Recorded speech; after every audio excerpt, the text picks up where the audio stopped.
Okay, well this video is entitled How to Make Black Destroyer Powder. This is basically a continuation of sorts from my last video, How to Make Black Destroyer Oil. And in this one, I basically have the same setup, the same ingredients as the oil in the previous video that I had made. And the only difference is that we're not putting this into the oil. We are actually just powdering them all together in the mortar and pestle. In this video, I also wanted to add that sometimes with the oil, when you're making the oil, you can also put in a little bit of John the Conqueror perfume or cologne, okay? Which just a few drops here and there will do the trick. It'll give it a little bit of a scent and will help with some of the process therein. Alright, well, also after making your oil and you're using the olive oil or another type of carrier oil with the herbs, what you're going to do is you're going to put it into a dark space.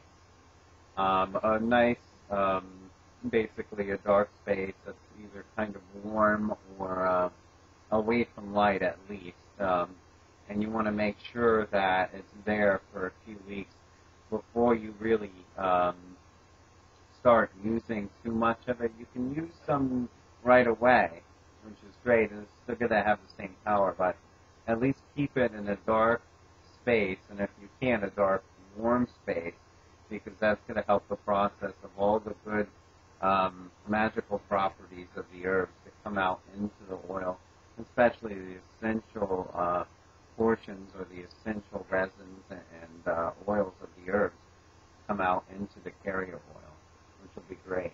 And then over several weeks, you'll notice a difference. Well, with the powder, what we're going to do is just kind of, because I have some good amounts of ingredients left over, as you can tell from making the video for the oil, I'm just going to put them all into my mortar and pestle at once. Seeing as how most of these I've already powdered up for making the oil. And whatever's left on my little palette, I'll just take that off into a paper and put that in the mortar later and mix it up with the rest of it.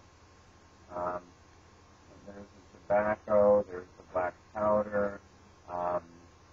From the charcoal, I've also put in the red and black pepper, putting in basil, and throwing in my special resin mixture of black Mayan copal, myrrh, dragon's blood, and frankincense. And then I'm going to go ahead and throw in some of the salt. You can tell I get a little messy when I'm using larger quantities, trying to pinch them all with my hand here. Essentially, some of the ingredients that I'm using right now are the very ingredients we use in making hot foot powder. Put the oil over here. Thinking, oh yeah, I wanted to do the chicken feathers and just sort of burn those up a little, or rooster feathers, whatever you want to call them. Put some in there.